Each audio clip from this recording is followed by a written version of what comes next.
Well, Stibbsy, welcome to the podcast. We had a wonderful conversation about 2 months ago. I simply came over at UWA just to say thank you for having me as part of the club, and as the only female in an all-male club, it was really cool. And a couple of hours later, I think it was 10:30 p.m, and we had one of the most incredible conversations about all things coaching, performance, but also your story so far, which has been really fascinating. But I'd love to kind of take it back to your first involvements in cricket to start with, and then maybe we can go from there. Well, actually, I'm going to throw it back at you start away, Barbs, because I think we're going to unpeel the onion, as we say, as we go along today. And what the place I'd like to start is you have just experienced what it's like to be in the cricket club that I've just spent my last 10 years heavily involved in, and I'm intrigued to start with to get your perspective on how things were different in your experience at UWA Cricket Club. I like that. I think I mentioned this to you in that it was the first time I can genuinely say I've absolutely loved playing cricket. So I think it was a 6 to 8 week period I was involved at the club, and came down the first session, absolutely welcomed. And then once we got outdoors, it was cooler because you could actually see the whole club interacting with each other. And one of the things that struck me from the start is because I didn't really know anyone, I only knew a few players that I obviously knew are definite ones players. I actually had no idea who was playing in which grade. And when I rocked up on Saturday for the first game, I had absolutely no clue who my teammates would be. And I think that was a really cool moment for me to take back to Melbourne over here, is to realise that it was almost irrelevant of whether you're a first grader or a fourth grader.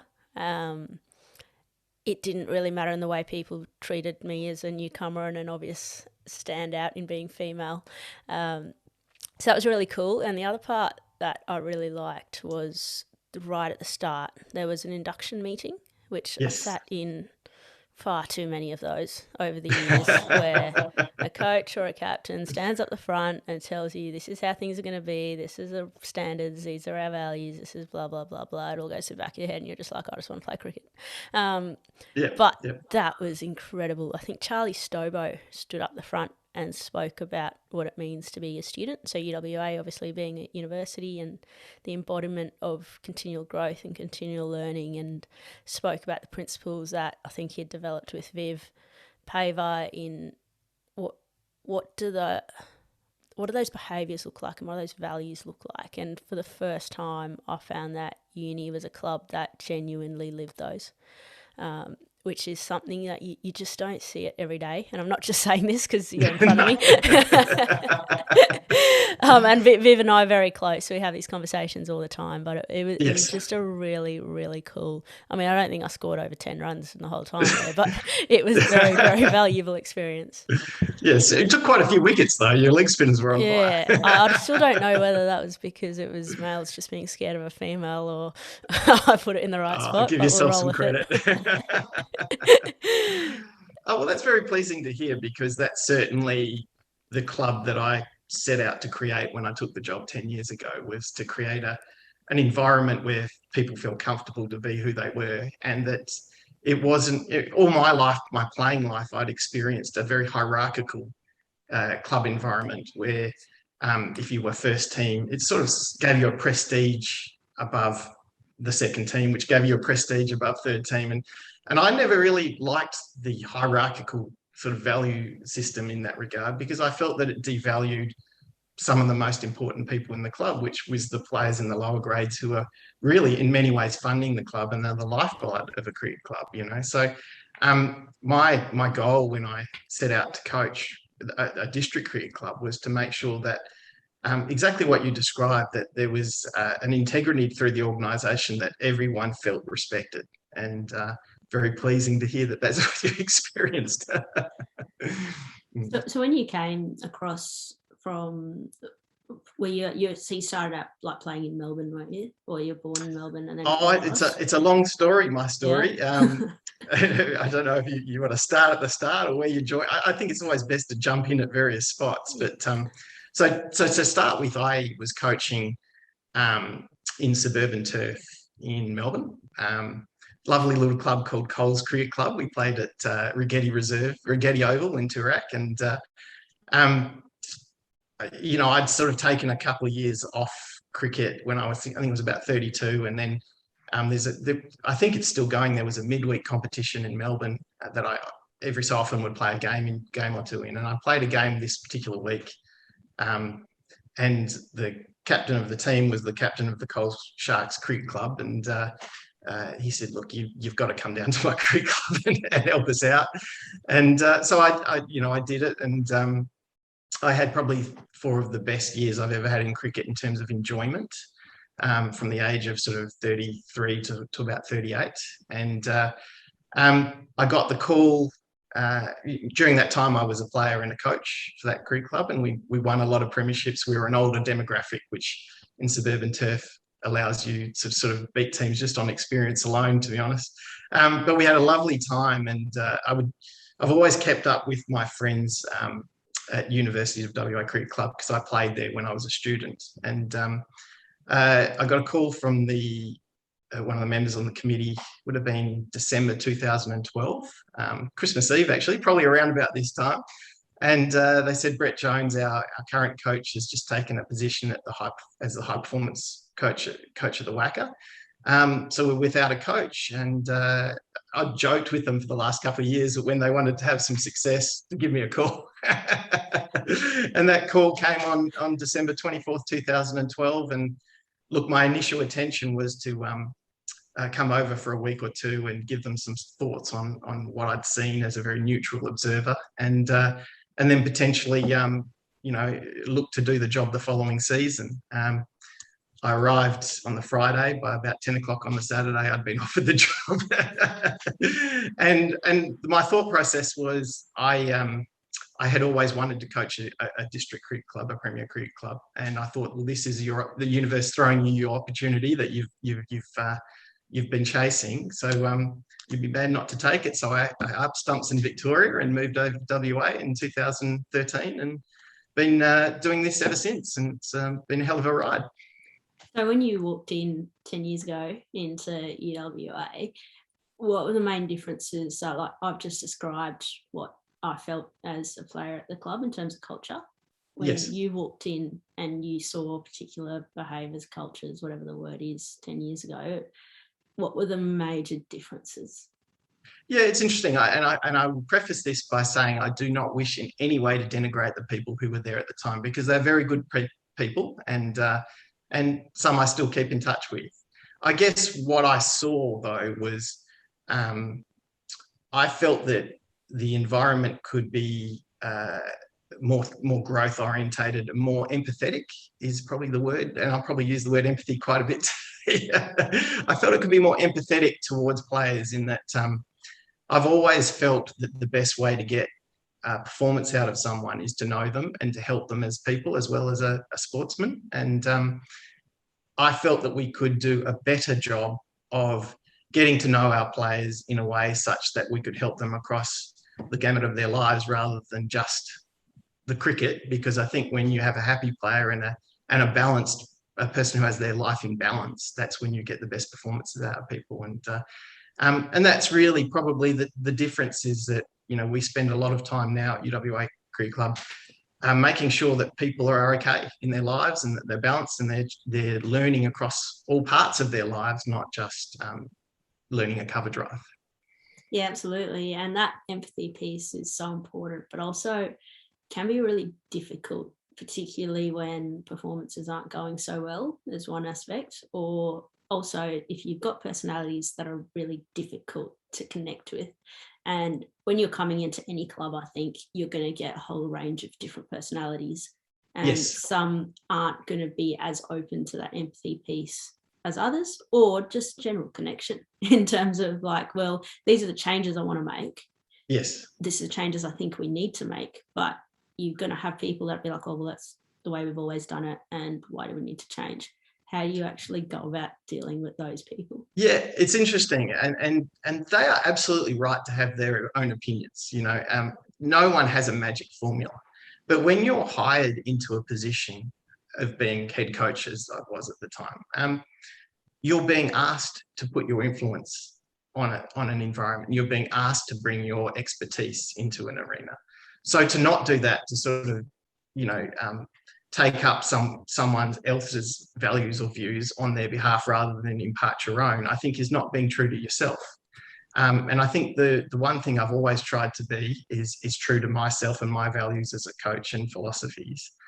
And once you sort of make that commitment, I think dealing with personalities who see it differently, you either, it might sound harsh, but you either can reach some sort of compromise in your views, or you just have to agree to disagree and move on, and they have the choice whether they want to stay, and you have the choice whether you want to stay.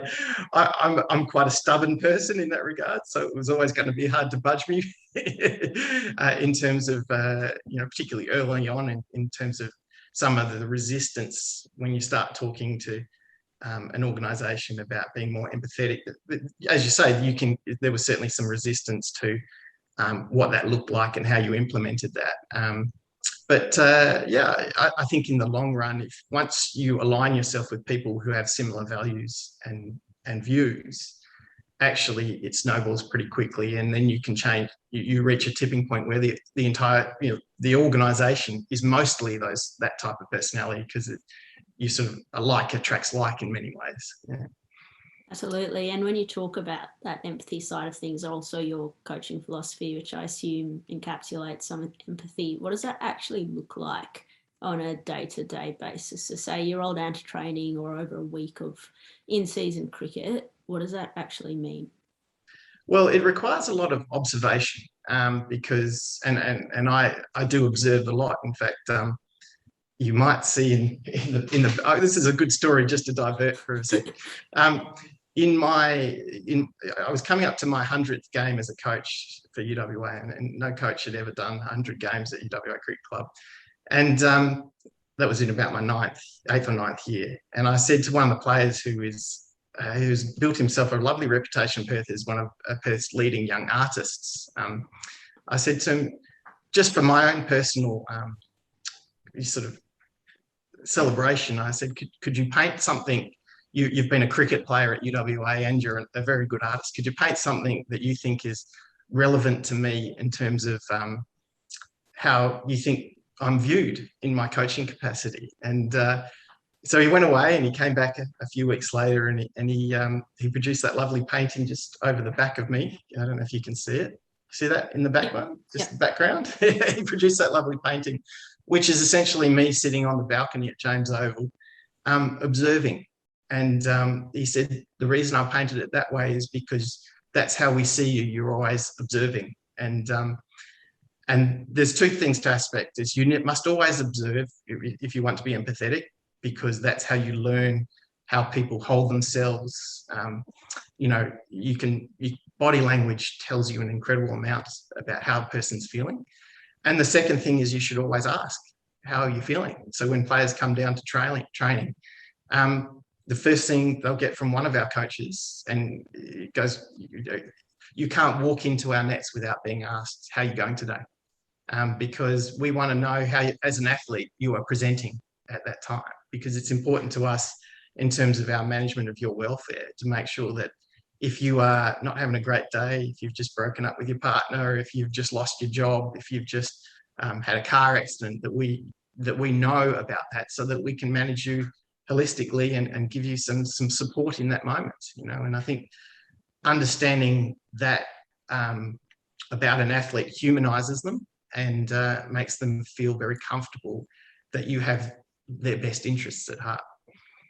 Absolutely. And you speak with a lot of wisdom in terms of the empathy and understanding the human side of things, but not a lot of coaches or leaders or people really have that all the time as something that's naturally able to understand and put yourselves in the shoes of others and ask them those questions. Has that been something you've always had as a person, or have you had to actually develop those skills? The answer to that is a very, very long answer. Let's get into it. And it's because the answer to that is because it's been a lifetime in the making.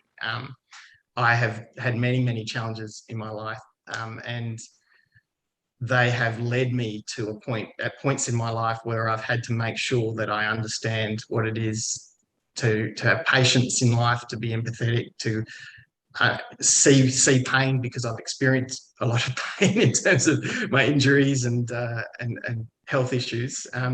So look, I think the answer is that I've always had this philosophy that learn through your experiences, and whether they're good or bad. And certainly a number of the more harder experiences I've had in life have forced me to look pain in the eye, grief in the eye, and understand how to deal with those emotions and to recognize them in other people.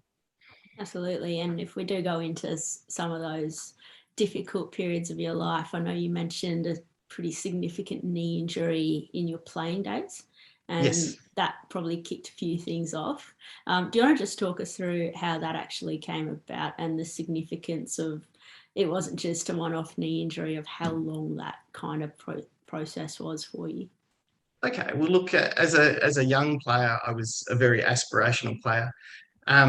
I trained myself non-stop. I mean, there wasn't a day where I wasn't out straight after school training, physically playing sports or playing cricket or bowling in the nets on my own for 3 or 4 hours before I went home and did 3 or 4 hours homework. I was pretty obsessive about my sport. That led me to a place where at 18, 19, 20, I was extremely physically fit. Sort of AFL level player sort of fit. And, at the age of 18, I made my first grade debut for University of WA, and played a season and a half in that side, and, was just sort of starting to find my feet in terms of, performance at that level. I had some good performances, but, inevitably in the second season, a young player drops off a little bit because they think they're a little bit better than they were, and the opposition know a bit more about you. And I was going through that, and just dropped a little bit of form, and I was playing a game at James Oval, which is our home oval at UWA Cricket Club. It was late in the day on the second day. The game was well and truly done. It was one of those meaningless hours that you do in cricket sometimes. And I was at square leg, and the big burly fast bowler was at fine leg, and a sky catch went up, and I saw it as an opportunity to sort of stretch the legs before the day was finished, and I took off and he took off, and neither of us really saw each other coming, and they tell me that the impact was akin to a car crash. I mean, I don't remember it because I was knocked out cold pretty quickly. And what that did is my knee sort of hyperextended, and I tore my posterior cruciate completely, and did a number of meniscus issues in my left knee. Of course, I didn't know that at the time. I had my parents were in Melbourne at the time, so I flew to Melbourne to have the surgery, which is just an arthroscope. But the arthroscope, after the arthroscope, I got a golden staph infection, and that was really the kickoff of the real problems, because the injury would have resolved itself to some extent. You can get back from a PCL in 6 to 8 weeks, but the infection was pretty dire. I ended up having 5 knee operations to drain the infection, and sort of the swelling. It sort of got up to, the size of my waist was the size of my knee. It was just massive, and I found myself in real trouble. My playing weight was 82 kilograms, and by the time I had my 5th operation, I was 50 kilograms. So I dropped 32 kilograms. And after the 5th one, I sat in the doctor's office, and, this had played out over probably about 6 months. I said to him, the infection was really getting hold of me at that point. I said to him, when can I get back to playing cricket? And I'll never forget this moment. He sat me down. He said, and he looked me straight in the eye, and he said, "Will, you don't seem to understand. If we don't get this infection under control in the next 3 or 4 days, we're going to be talking about you losing your leg." And that's pretty confronting for a 21-year-old who has got aspirations to be a high-level athlete, and can't think of anything other than sports. So that was really the first exposure I had to life not going like I was intending.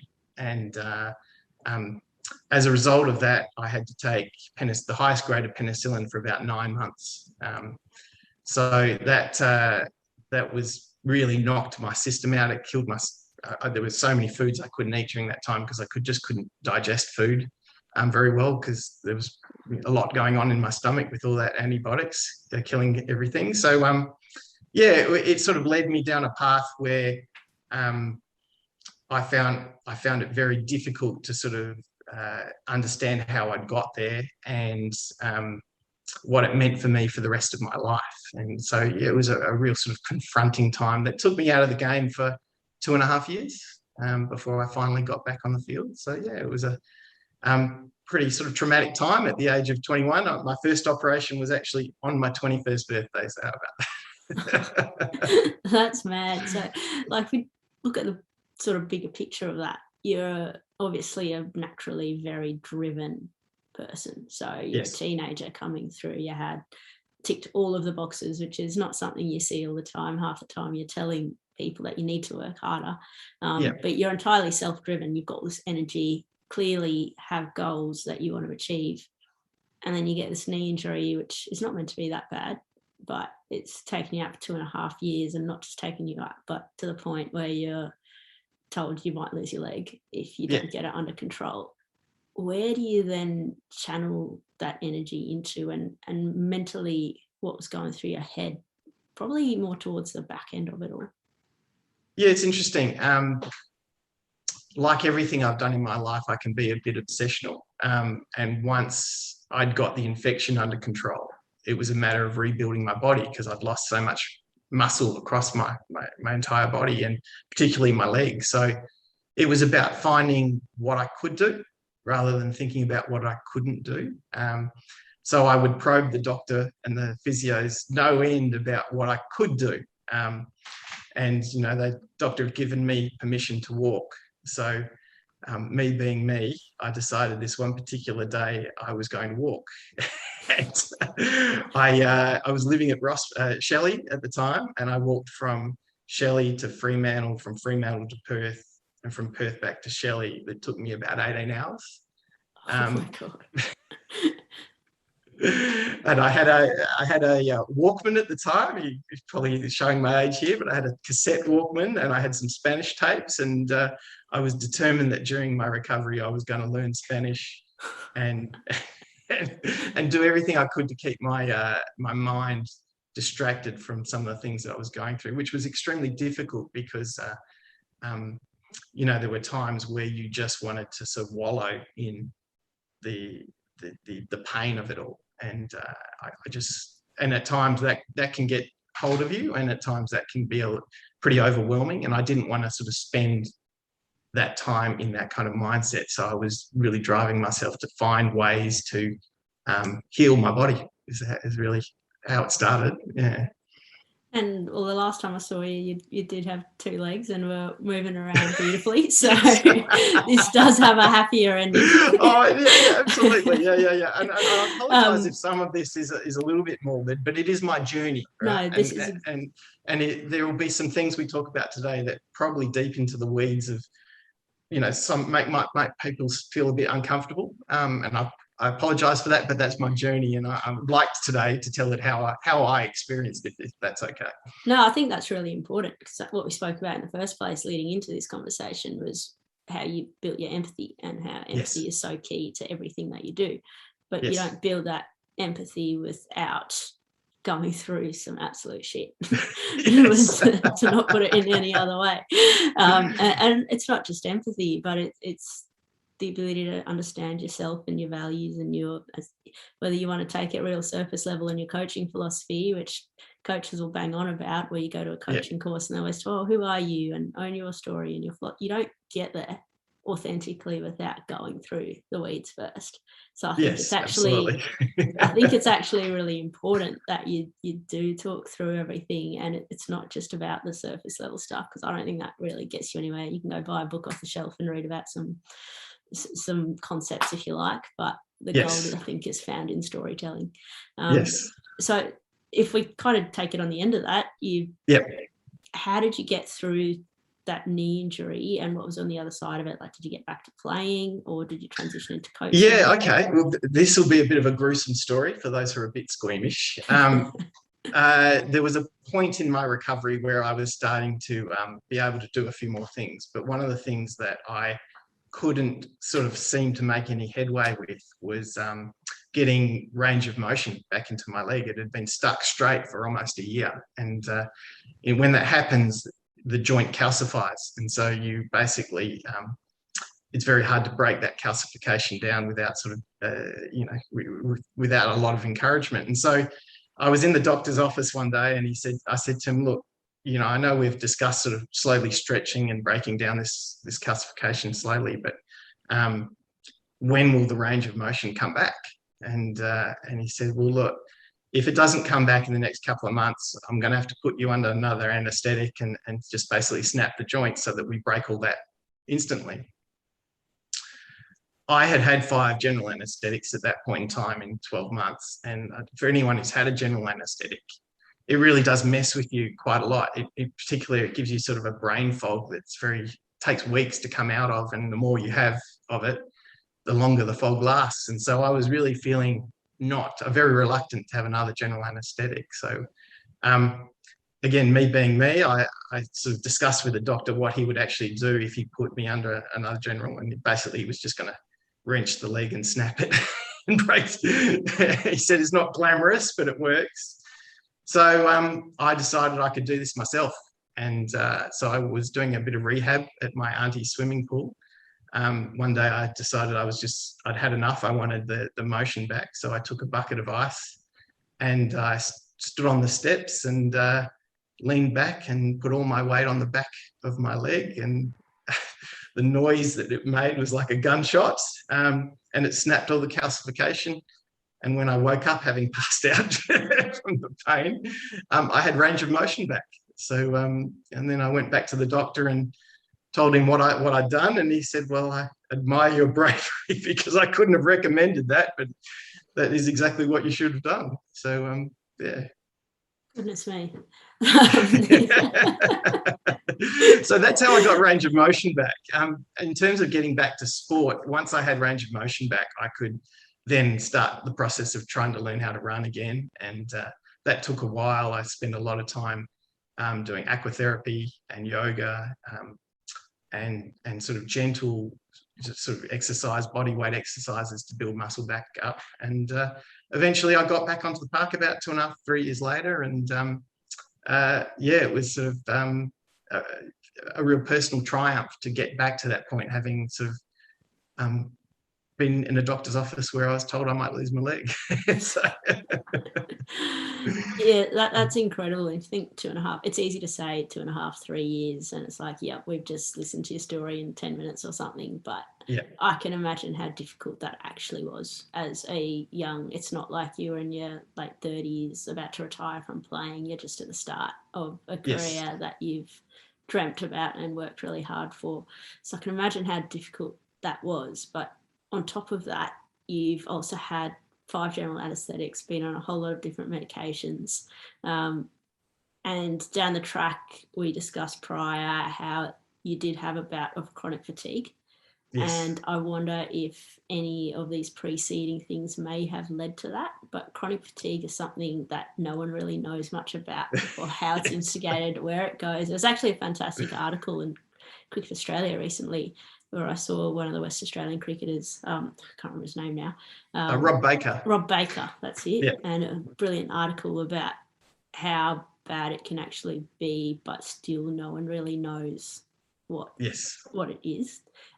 So could you just talk us through, I suppose, leading from the back end of that knee injury, what happened in between, and then how the chronic fatigue started to come about for you?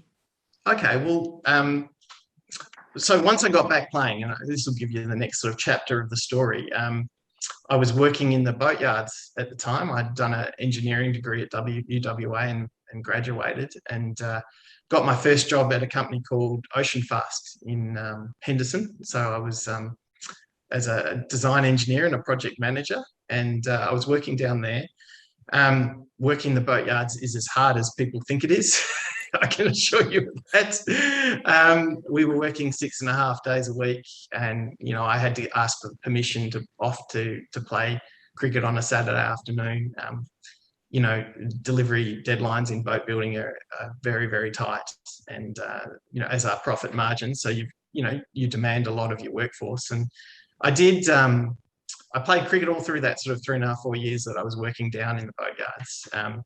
But after about 4 years, I decided that there was a little bit more to life than working 6.5 days a week in a boatyard, and I went and took a overseas player position as a pro in Kent for one of the local clubs in Kent, and then I did 6 months there. And then my family's from the Trinidad in the West Indies, so I tacked on to the back of that a season in Trinidad in Port of Spain, playing cricket there. And once I'd finished that season, I wanted to stay for a little bit so I could spend some time getting to know the family that I had in that country.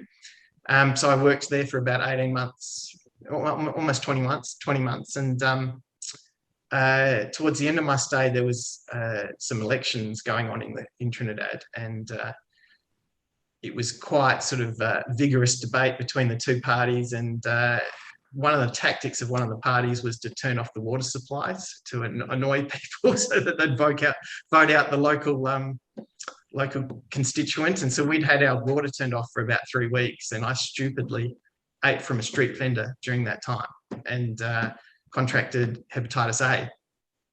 And so I had to come home to Australia at that point because I was quite sick. And that was my first run with chronic fatigue, was the aftermath of hepatitis A and sort of the effect that it has on your liver. And that sort of took about another 18 months to sort of to deal with that. How that manifests is I couldn't work a full day. I had to have a sleep in the afternoon. There would be times where I'd be out doing some shopping and I just knew I had to get home within 15 minutes because the crash was about to come. And you have to be horizontal at that point, otherwise you're passing out in the middle of the shopping centre. So it was my first taste of chronic fatigue, which subsequently years down the track I would have a second taste, but that was my first taste. Yeah. So with chronic fatigue, where do you go to in terms of, okay, something's not right with me? What is the treatment? What does the doctor say? Where do you actually, because it, like, so say if you take a knee injury, you're like, oh, what can I do to get better? And that's your default mode. Yeah. What do you do with chronic fatigue? Well, because in that particular instance, the hepatitis it's known to attack your liver. So the one thing you've got to do is heal your liver. So I did a lot at the time. A very popular diet was the liver cleansing diet, and so I did that for about 12 months, and that was the solution to that particular brand of chronic fatigue. The one that I had many years later, there was a completely different solution, but that was the solution to that one. But yeah, you don't really know. And I would say it's not a field that Western medicine does particularly well. They're certainly very aware of it, but its solutions are not found, in my opinion, are not found in Western medicine. They're found in other paths. So a more holistic path, that was how I would describe it. Yeah. So then in the second bout of chronic fatigue, did you go down a similar route initially? Yes, a little bit, but I found that actually didn't work at all the second time around. So the second time around, it was about 10 years later, and I had my best friend and cousin, Greg Lange. I think you'll see in the background if I just show you. That's him. It's me and him at a Christmas party. When I got back from touring the world in 2002, a couple of years later, he'd been diagnosed in 2003 with a brain tumour. And he subsequently had, from 2003 to 2010, I think it was 5 or 6 open craniotomies to remove the tumor, and then subsequent chemotherapies. And he was my great friend. And I said to him that when he got sort of diagnosed, I said, look, mate, I'll do whatever I can to help you stay alive. And I wanted to be true to that commitment for however long he lived. So we were in Melbourne at the time, and every time he had an operation, I would sit with him, do shifts with him and his wife, and we'd swap. And then his recovery, he was a very religious person, and I would sort of do the recoveries with him. So we would go down the athletics track, and if he wasn't feeling well, he would just play with his rosary beads and say his prayers, and I would run laps of the athletics track. Sometimes he'd walk with me. Sometimes, if he felt up to it, he'd do a jog. And we just made sure that we did the recovery together. And so that was, we built a very, very close bond over that period of time. And then when he died in 2010, I sort of thought I was dealing with it quite well, when in the first couple of weeks post his death. Then I was standing on the cricket field a few weeks later, and all of a sudden I couldn't breathe. I thought I was about to pass out. And I sort of told the skipper, look, mate, I don't know what's going on, but I've got to go off the field. And that week I then went and got lots of checks done and heart monitors put on and that sort of thing. And they didn't diagnose it at the time, but actually what I had was a bout of glandular fever. And then subsequent to that, I suffered a really bad bout of chronic fatigue where nothing seemed to help. And so I lost probably, in terms of dealing with that one, that was probably about a 2.5-year, 3-year battle to get back to normal life after that one. So, there's been a few incidents in my life that have held up progress. We talk about, shouldn't be laughing really, but when we talk about no, you got to laugh. You're like, quite often in this podcast, for those that listen regularly, we talk about post-traumatic growth, and yes, most people come up with one major incident. Everyone's journey is different, but that really got them through to the other side to where they are now, and they look back on it in a positive way. I'd almost lost track of how many different things we've spoken about. And I feel like we've almost completely skipped over major incidents, such as your best friend getting diagnosed with cancer in itself is traumatic.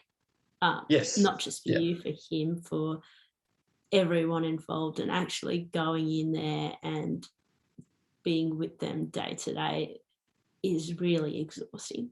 And I know, having been around similar people who are supporting those that are struggling, it's not always about those that actually have the illness or the injury, but being with them day in, day out. But you can't really, like, correct me if I'm wrong, but you can't really, that's why I'm putting it, like, almost think that you can't show it as much because you're meant to be the one supporting them. So you're trying to be strong, but how long does that actually hold up for? Well, apparently it holds up for the time that they're alive, and then not long after. Not long after. No, you're absolutely right. And grief is an incredible topic to talk about. And grief is probably, in my opinion, the most powerful emotion I've ever experienced in my life, above love and all those any other emotion you can name. I think grief is the most powerful one, not specifically in a good way, but in terms of power. It can just take a hold of you like nothing else. And for instance, when Greg was first diagnosed, I didn't eat or sleep for 3 days. I just didn't know what to do. It was very overwhelming. And you're right, you have to sort of play this role of support act, which means that you can't show the fear that you're experiencing to them, because they're already frightened out of their wits, about the fact that, they've got a disease that is going to mean their life is more finite than they expected it to be. So, you sort of have to play wear this mask for a while, and yeah, that can be very exhausting. So yeah, so look, that was a tricky period, but equally the period dealing with the chronic fatigue, I think afterwards was something that I didn't know how to deal with, because I'd never understood grief until that point. It was something that I had to learn more about, and how grief manifests in your body and how it can eat away at you. And I had to learn all those lessons and try and heal my body at the same time. Well, that's what I was which was a tricky journey. Yeah, is like you've mentioned the holistic way of looking, not just like we started talking about cricket, which seems so far away, but we'll get back to we'll get back to that. But like the holistic approach to things, but also I don't know if you've seen much of, say, Bruce Lipton or Joe Dispenza's work. I'm sure you've read about the actual how emotions manifest in your body. I'm Yes. by no means an expert in this, but I find it absolutely fascinating how you talked about grief as a really powerful emotion, which is powerful energy, and that has a physiological effect on your body. Whereas Yes. it's not just some woo-woo thing where people talk about, oh, there's this energy fields and we're talking about fifth dimensions, and I'm sure some of that could be useful, but the energy field, it's real. Like, we're actually just energy. Oh, absolutely. Yeah. And the thing about grief is it's a very negative energy, and it overwhelms your body, and it gets into your DNA, your cell structure, so you have basically shocked your body with this horrendous amount of sort of pain, really, emotional pain, and your body physically reacts to that. And I didn't understand any of this. This was me. I was on the cricket field thinking that I was doing great, and then all of a sudden my body just shut down. And for the first few weeks, I kept on thinking, well, okay, I mean, when will I get better? Should be next week, should be the week after. But then as the weeks went on, you started to sort of realize that you weren't healing. In fact, I was getting worse. For the first 6 months, I think I got worse every day. And so every day something was being taken away from me. My ability to do something was being taken away. And I remember at about the 6-month mark, waking up one day, and I was living in a 2-story house at the time. And I remember waking up and not really knowing how I would get downstairs to get breakfast. I didn't have the energy to get down the stairs. I was like, well, how am I going to do that? And I ended up crawling down the stairs to get downstairs, to eat something, to have a little bit of energy just to brush my teeth, So, sort of, when you're in that, you don't really understand how much grief has contributed to that. But in looking back at that, I sort of know, well, I'd allowed those emotions to be hidden away for so long because I was trying to protect Greg from the pain he was experiencing, that I didn't acknowledge the effects it was having on me, and the destructive effect it had on me. So look, I then sort of went down many, many different paths about how I could heal my body. And I tried everything. I tried acupuncture. I tried many, many different herbal concoctions, like you wouldn't believe. And then one day, the one thing I did keep, and this is a constant story through my life, and this is why I love cricket so much. It's why I'm still involved, is that cricket has always delivered me the answers in one way or another, of everything that I've done in my life. And I was at cricket one day at Coal Sharks, and one of the chaps playing for us who hadn't played for a while was a chiropractor and a naturopath. And he took one look at me when he arrived at the ground, and he said, "What on earth has happened to you?" And I explained what had happened in the last 6 months. And he said, "Here's my card, 9 o'clock Monday, you're coming in to see me, and we're going to sort you out." And I, having been down so many different paths, I just thought this was just another path that probably wouldn't work.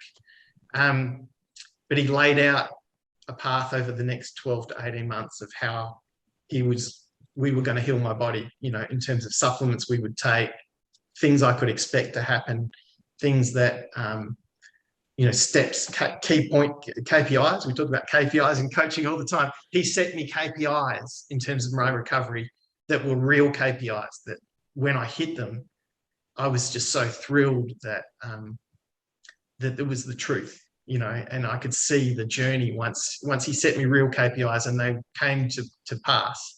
The optimism returned, and it would have been about 2.5 years after the initial sort of collapse on the cricket field that for the first time I felt strength come back into my body, and I remember sobbing for about 2 hours because I never thought that I would ever feel like that again. There were many times in that 2.5 years where I thought, well, this is my life for the rest of my life, and how miserable is that going to be? And then that one day, after 2.5 years of slowly trying to heal my body, to feel strength come back in your body, it was a very pivotal moment in my life, and I've protected that ever since. I've really made sure I haven't regressed in any way in terms of how I treat my body. So within that 2.5 year period, if you don't mind me asking, like, how low did you actually go in terms of you're looking realistically when you're seeing no improvement, that if you're going to spend the rest of your life not wanting to get or not being able to get out of bed? Yeah. That's a perfect description. And there is a darkness that goes with that comes over you. And that's me just saying that word darkness will make people feel uncomfortable, because it's not a topic we like to talk about in terms of mental health. But there's a darkness that you can descend into. It's very hard to come back from. And I certainly got very dark at times about where I thought I could get back to. But there was always at some point, and I guess this comes back from my childhood and what you saw in terms of how I prepared myself as an athlete, there was always a fire that burnt in me to find the answers. And this was just another example of that, find the answers. And eventually I found them. Yeah, and that fire, I think, is the important part to hold on to, because I'm sure people listening will be connecting with that feeling or that darkness in some aspect. Like it is a spectrum. Yes. But that fire and that sort of that's who you are, that's your spirit. There's so many different ways to describe it, but there's something there that you hold on to then move forward. And that's almost your pathway, even though you don't, that's a reality. You don't know where it's going, and no one knows. Like, no one knows where things are heading. Yeah. But if you follow that fire, that instinct, spirit, which depending on how zen you are, which word you use, that's the pathway, I suppose, to guide you out, along with certain incidences like meeting a guy at Coldstream, where you're actually, okay, there's a sign, there's hope. Ticking off little milestones again, there's hope. What were the actual things that you did to actually help you then progress out of that stage? Well, one of the things that I didn't realize, I didn't know anything about, was gut health. And I now know an incredible amount about gut health. But one of the things that grief can do to you is sort of really mess with your digestive system. And a large part of chronic fatigue is your body not being able to convert the food you put into your body into energy, because that's ultimately how we fuel our bodies, is the food gets converted into energy, and we burn the energy off when we exercise. When your body is not converting that fuel into energy, and that's really what chronic fatigue is then your body has no energy. And so really all you're doing is in a bad chronic fatigue cycle, basically you feel good every 3 or 4 weeks, but really all that is just your adrenal glands restocking themselves, and you burn it within half an hour, and then you feel shocking for another 3 weeks. So your fuel is your adrenal glands, not how you would normally operate, which is burn the fuel you've just eaten. So in terms of discovering that was a long journey of discovery, and the path to getting better for me was I went gluten-free. I grew my own veggie patch, and I grew herbs, and everything I ate had a mountain of herbs in it. I took every meal, I took a sort of gut repair sort of supplement. and never in that time. And then really probably the other thing that I didn't do is I tried never to sort of exert myself to the point where I ran out of energy, because with chronic fatigue, you can do that very easily. So I would just exercise in 10-minute blocks, 5-minute blocks. And if I was having a bad day, I would walk around the tennis court and back, because I lived next door to a tennis court. So and that was my day. That was my day. It was a real tick of the box to get around the tennis court. You beauty, I've done that today. And so if you turn everything into sort of a positive experience like that, tick the box and achieve what you can achieve in any given day. Some days are good, some days are bad, but if you identify how you're feeling up front and then just sort of try and tick a box that you, with whatever tools you're dealing with that day, that you achieve something with that tool set, then that's as best you can do. I think that's really profound, in that it's not just something you do when you literally can't get out of bed. If you look at where you are now, healthy, coaching, doing everything you love, is it any different? Absolutely not. No. In fact, that's the I guess you want to talk about the wonder of it all. Is it taught, all these experiences taught me things that when you're healthy makes life really enjoyable.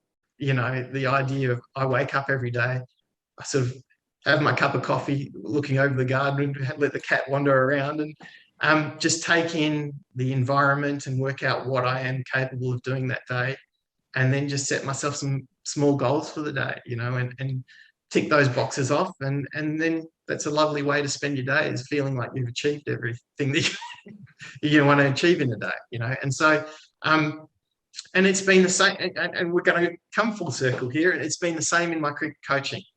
I knew that I could never do in one day what I was aspiring to achieve in terms of an environment that you've described right up at the start of this podcast. But I knew that if I just chipped away at it daily, and set myself minor goals and little things along the way, and set little KPIs, and did my research, and found good people to surround myself with, that I could achieve some of the things I wanted to achieve as a coach. And that's really been my methodology for the last 10 years. And I guess one of the things that I'm most proud of, and we can talk a little bit more about this and perhaps get back to cricket after all that deep diving, because I don't want people to think that I live my life in morbidity, because I do not. But what's perhaps been the most rewarding thing of being a head coach at UWA in this environment is the influence that we've had on good people, and many of whom have been on your podcast, Corey Roccaccioli and Viv Paver, and the current state coach Becky Grundy, and there's a number of coaches at schools that have come through our coaching system. We've had numerous state representatives and first-class representatives, international representatives come through our club, and I know that we've contributed to their journey in a very positive way, and not just adding to their cover drive, but adding to how they view life and how they holistically go about their goals.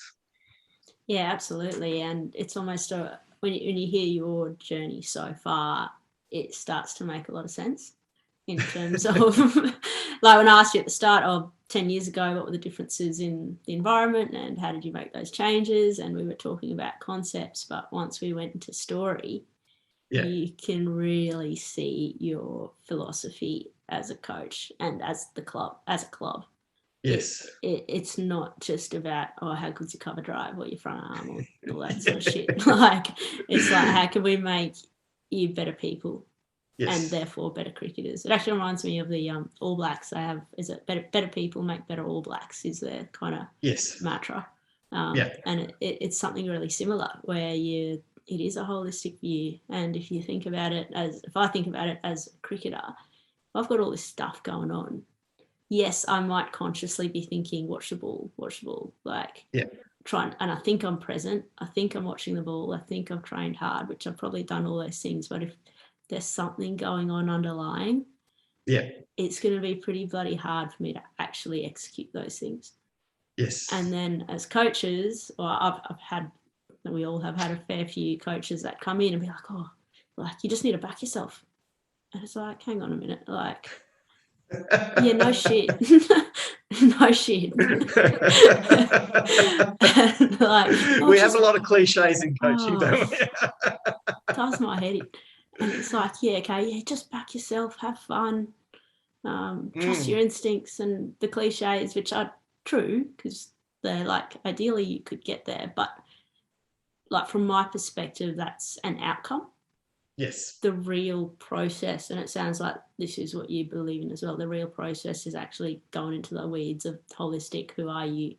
What are all the aspects going into this? And then the outcome is that you might be able to back yourself or trust yourself, or your instincts will come through.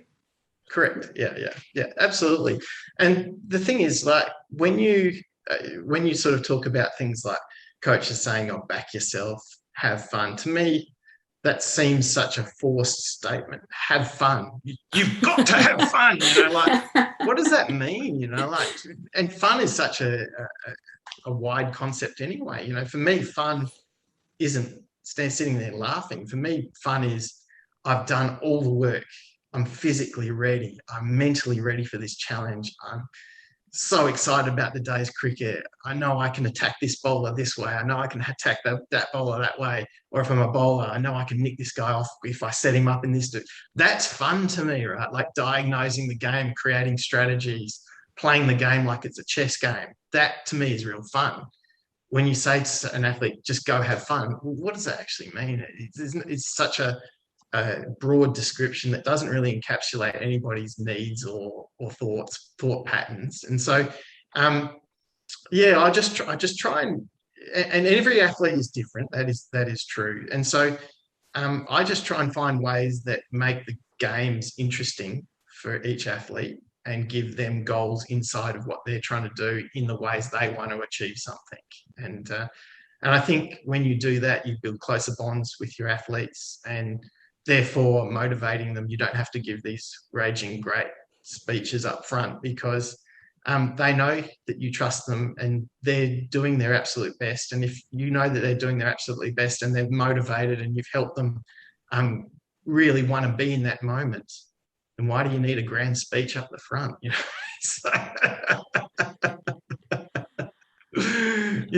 that's probably my philosophy in regards to coaching. And I think what that has done to our organisation, me sort of presenting in a very different way, is it's allowed the people who have worked in our organisation and played in our organisation to go down different paths and show their real characters. And as I say, I come back to the idea that the real satisfaction I've gotten from being head coach is seeing people do things that they would never normally do in other organisations, but feel totally comfortable to do them in ours. And in essence, showing their real self, Absolutely. And that's the crux of it, I reckon. And that's why we call it. That's why I started what we call the Inside Edge, which is the name of the podcast, where it's actually not so much about the external stuff. And it's like, well, if you feel confident enough to be yourself in a different environment, in an environment where you're not comfortable, that's the gold. Because it's not so much, and that uncomfortable environment can be on a cricket field where you've got 11 other blokes or girls having a crack at you, and are you comfortable to own your game and who you are out there, as well as, I don't know, walking into a new job or going into the state program or starting a new uni degree, or we have a bunch of youngsters here, so they're all going into year 12, for example. And can you actually own that? And it sounds like you as a leader have created an environment where that's possible. Well, I'd like to think so. That was the goal. But interestingly enough, and this is what, if you want to talk coaching philosophies, this is probably the crux of my coaching philosophy, is that I think of cricket not as a game, but as a medium to teach life. And that's how I view it. And so when in our organisation, we've had players go on and be successful musicians, successful artists, successful CEOs of companies, all in the last 10 years. Players have started their own companies and done remarkably well in terms of business success. And they've used a lot of the principles, and they all come back and sit in my office because they know I love to have a coffee and chat with them, and they all come back and they sit in the office and say, how that played out in the boardroom or how that played out in my band meeting was exactly how it played out when I played in the twos. We had to have a discussion about how we could, build teamwork and that sort of thing. And so what we've done is we've given young men and young women tools to navigate all different walks of life, but in a way that will help them succeed in whatever environment they choose to go into. And that, I think, is a really powerful thing to do. Yeah. Absolutely. And in terms of the next generation of coaches, what do you hope that they get right? Well, I think they have to get certain things right. I don't think you can avoid this generation in terms of, I come back to the word empathy. You must understand them, because you can't coach them unless you walk a mile in their shoes. And when I often tell my my cricketers that when I first started university, I did my first 2 years on a typewriter, and now that sort of concept of doing something on a typewriter seems so foreign, seems archaic, and because this generation is so well versed in IT and social media and everything that is, and so the principles of how society ran 50 years ago, 40 years ago, 30 years ago are not the same as how a young person experiences society now. And so my hope for the next row of coaches that I'm trying to teach up is that they understand that the reference points for young people are changing dramatically. And so therefore you have to move with that to connect with them.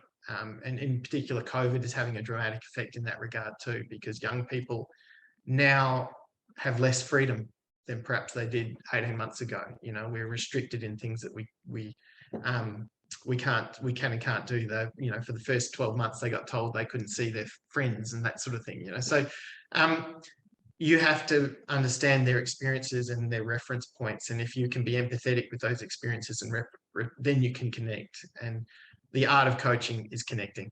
I think that's how I would boil it down. So hopefully they can learn to connect. Absolutely. And something that you need to do to be able to connect, and this is a question that I ask all the guests that come on the podcast, is being your most authentic self without sounding too corny. So yeah. If I asked you, who is Stibbsy at his best? At his best? I think at my best, I'm someone who holds himself with a great deal of integrity, and someone who genuinely cares about the development and well-being of people around him. And if I can help other people be their best version of themselves, actions and my sort of the role model that I am, then I think I'm the best version of myself. Absolutely. And Stibbsy, that was one of the most incredible conversations and most incredible stories I've ever heard. And as I said before, you can truly see the way you go about things, and why you go about things the way you do, and the impact it's having on so many people, not just on the cricket field. I think that's a very minor part, but a module for the way that we can actually grow. But to see the way you're impacting people, and I've seen directly the amount that not just got to a high performance level, but just become better humans within UWA Cricket Club, I think is a testament to the way that you go about your business. So it's been awesome listening to your story. I'm really excited to see how you continue to impact a whole lot more people. Yeah. Oh, thank you. Thank you so much for this opportunity, Barbie. I have often wondered over the years how I could tell my story, and in terms of, because I think there's a lot of learnings in what I went through for other people, and we always relate to other people who have been through situations. And I think people have always said to me that they feel quite comfortable around me in terms of speaking openly, and I think that's a result of a lot of things I went through. But sort of being able to sort of explain your story without sort of sounding too dramatic, the forum for that is not easily available. So thank you for your genuinely warm, open sort of manner, and the way you seem to have a remarkable ability to break down people's story in a very lovely way. So thank you for listening to me. No worries at all. Thanks for coming on. Yeah. Thanks for tuning in. If you want to continue to be part of the Inside Edge project, hit subscribe or leave a comment below. We're also on all major social media platforms. I look forward to having you along next time.